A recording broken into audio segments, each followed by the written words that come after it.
Hello hi नमस्कार, स्वागत आहे तुमचं आपल्या नवीन यूट्यूब चॅनलमध्ये ज्याचं नाव आहे सोनाज फॅमिली व्लॉग. तर तुम्ही कशा आहात नक्की कमेंटमध्ये सांगा. तर मी कुठं चालले तुम्हाला थंबनेल टायटलवरून समजलंच असेल. तर आमच्या घरी नवीन पाहुण्याचं आगमन झालेलंच आहे. इतके दिवस झाले म्हणजे 9 महिने पोटामध्ये वाढवून पण ते गर्ल आहे की बॉय आहे हे त्या मम्मालाच माहीत नाही राहत. हे देवाने दिलेलं खूप मोठं सरप्राईज असते जे त्यांच्या म्हणजे आपल्या पोटामध्ये असतं पण आपल्यालाच माहीत नाही राहत की गर्ल आहे की बॉय आहे. तर आज फायनली वहिनीची डिलेवरी झाली आहे आणि ही डिलेवरी खूप क्रिटिकल झाली आहे. तुम्हाला सांगेल समोर आणि बॉय झालं की गर्ल झाली हे पण सांगेल. तर ब्लॉगला कोणी स्किप करू नका, शेवटपर्यंत बघा.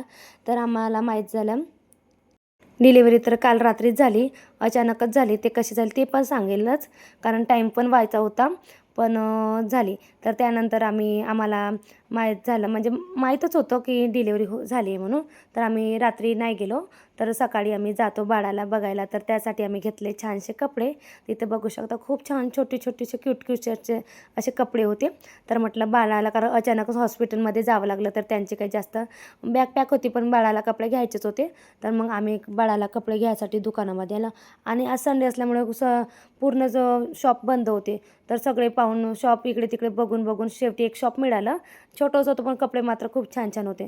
तर तिथे मस्त चॉईस करून आम्ही छोटेसे कपडे घेतले. तर बघू शकता किती चिटुकले पिटुकले कपडे आहे.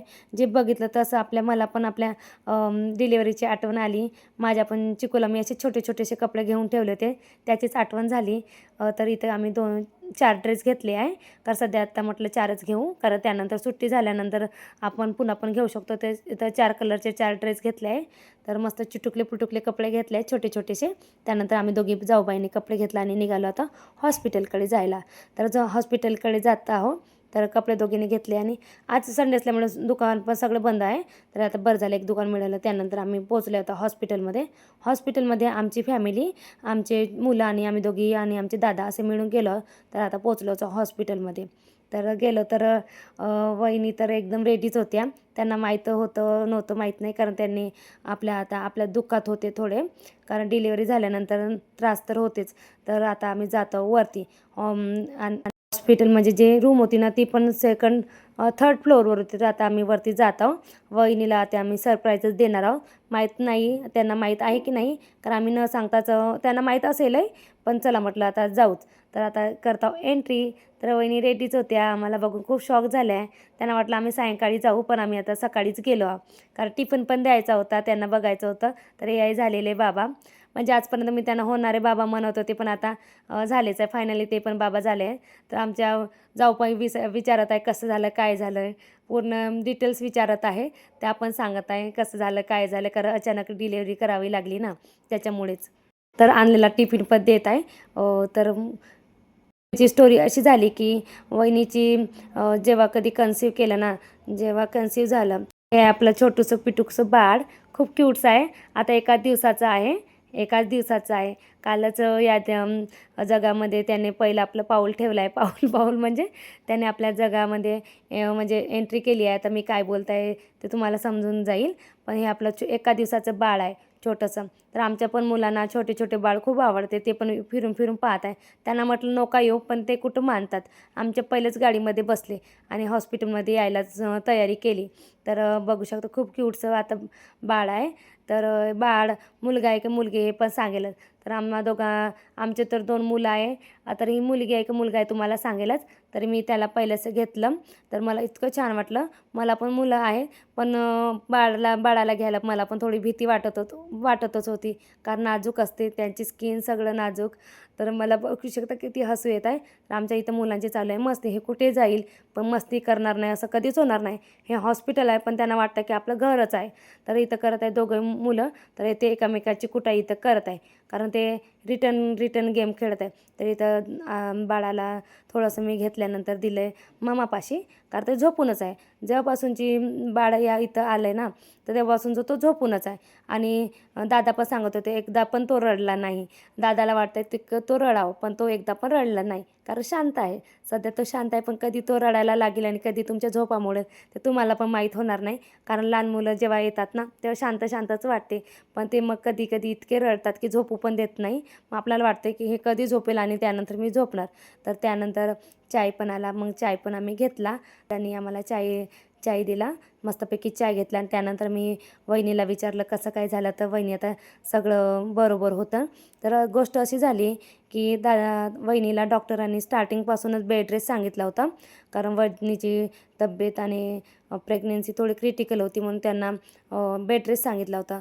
तर आणि वहिनीची नॉर्मल डिलिव्हरी डॉक्टरांनी असे सांगितले की थोडं कॉम्प्लिकेटेड आहे, तर नॉर्मल डिलिव्हरी तुमची होईल, प्रयत्न केलं तरच, नाहीतर सी सेक्शन सांगितलंच होतं. आम्ही सीला पण तयारच होतो. तर डॉक्टरांनी सांगितले सारख्या सगळ्या गोष्टी घेत होतो. नारळ पाणी पण वहिनी रेग्युलर पित होत्या. आपलं जे काही डाईट आहे ते पण रेग्युलर घेत होत्या, कारण डॉक्टरांनी स्टार्टिंगपासूनच त्यांना बेड रेस्ट सांगितलं होतं, कारण त्यांची तब्येतच तशी होती. कोणाकोणाला खूप रेस्ट करावं लागतं, तर वहिनीचं पण तसंच होतं. आता डिलिव्हरीला पुन्हा 8 दिवस बाकीच होते. तर गोष्ट अशी झाली की वहिनीला लेबर पेन चालू झालं, पण वहिनीला वाटत होतं की ती लेबर पेन नाही, नॉर्मल पेन आहे. असं करत करत त्यांनी एक दिवस काढला. त्यानंतर डॉक्टरांकडे पण, आमच्या गावाजवळच्याच एक डॉक्टर आहे त्यांच्याकडे पण जाऊन आले. पण ते पण म्हणत होते की हे लेबर पेन नाही आहे, हे नॉर्मल पेन आहे, तुम्ही एवढे गडबडीत हॉस्पिटलाइज होऊ नका. पण वहिनीला हळूहळू त्यांच्या पेन वाढत होते, थोडंसं त्रास वाढत होता. पण ते पण कन्फ्यूजमध्ये होत्या की हे लेबर पेनच आहे की काय आहे, कारण पहिली वेळ आहे तर त्यांना पण काही कन्फ्युजनच राहते, सगळ्यांनाच असतं. तर त्यांना काही समजतच नव्हतं काय करू आणि काय नाही. तर असं करता करता त्या म्हणाले, शेवटी दादांनी म्हटलं की चला आपण हॉस्पिटलमध्ये जाऊ, कारण आपण एक म्हणत आहो आणि त्रास तर वाढतच आहे, जे होईल ते हॉस्पिटलमध्ये जाऊ. म्हटलं तर भरती होऊन जाऊ, काय होणार, बाकी जाणं येणंच होईल. म्हणून त्यांनी दोघांनी पण तयारी केली. आमच्या आई पण सोबती गेल्या होत्या, वहिनीच्या पण आई सोबती होत्या. तसं करून ते हॉस्पिटलमध्ये गेले आणि जाता क्षणी गेल्यानंतरच वहिनीची डिलिव्हरी झाली. तर ही किती मोठी गुड न्यूज आहे ना, बघा. म्हणजे डॉक्टरांनी पण सांगितलं होते की तुमची नॉर्मल डिलिव्हरी होणे कठीणच आहे, होईल, पण तुम्हाला थोडासा प्रॉब्लेम होईल. पण देवाची कृपा, त्यांची सुखरूप नॉर्मल डिलिव्हरी झाली आणि आम्हाला रात्री फोन आला. आम्ही म्हटलं असेच चेकिंगसाठी जाता आणि चेक करून येईल, पण डिलिव्हरी झाली, बाळ आमच्या हातामध्ये. किती छान गोष्ट आहे ना, ही न्यूज आहे ना. तर खूप छान वाटलं, कारण देव ज्यांच्या पाठीशी असतो ना, त्यांना कसलीच चिंता करायची नाही. तर असंच झालं आहे, देव आपल्या पाठीशी आहे, देव आपल्याला कधीच त्रास देत नाही, अशाच झालं आहे. आणि डॉक्टर ताई पण सरप्राईज झाल्या की असे कसं काय झालं आहे म्हणून, कारण ते पण शॉक झाले, कारण वहिनीची डिलिव्हरीला पुन्हा 8 दिवस बाकी होतेच आणि वहिनी 8 दिवसाच्या पहिलेच वहिनीची डिलिव्हरी झाली. तर आम्हाला झाला आहे मुलगा. तर हे आहे आमचा मुलगा. तर तुम्हाला म्हटलं ना, आम्हाला मुलगा झाला आहे, तुम्हाला सांगितलं नाही, पण हे बेबी बॉय आहे. तर वहिनीला बेबी बॉय झाला आहे आणि डिलिव्हरी पण नॉर्मल झाली आहे. सी सेक्शन करायला तयार होतं, पण नॉर्मलच झाली आहे. तर ही मोठी गुड न्यूज आहे. तर आता वहिनी रिलॅक्स होत आहे. तर तुम्हाला हा छोटासा व्लॉग कसा वाटला नक्की सांगा. आता वहिनीची पण तब्येत मस्त आहे, आपलं पिल्लू पण खूप सुदृढ आहे, छान आहे, पिल्लूचं वजन पण खूप छान आहे. तर छान वाटलं. सध्या वहिनीची पण तब्येत आता छान आहे. तर आम्ही सगळं, दादा पण खूप आनंदी आहे. तर मुलगा हो की मुलगी, आम्ही तर खुशच होतो, पण आता डिलेवरी पण छान झाली, सगळं सुखरूप झालं म्हणून आम्ही आनंदी आहोत. तर तुम्हाला हा ब्लॉग कसा वाटला नक्की कमेंटमध्ये सांगा. हा आहे छोटासा आपला ब्लॉग. कमेंट करायला अजिबात विसरू नका, कमेंट पण नक्की करा. भेटूया उद्याच्या ब्लॉगमध्ये.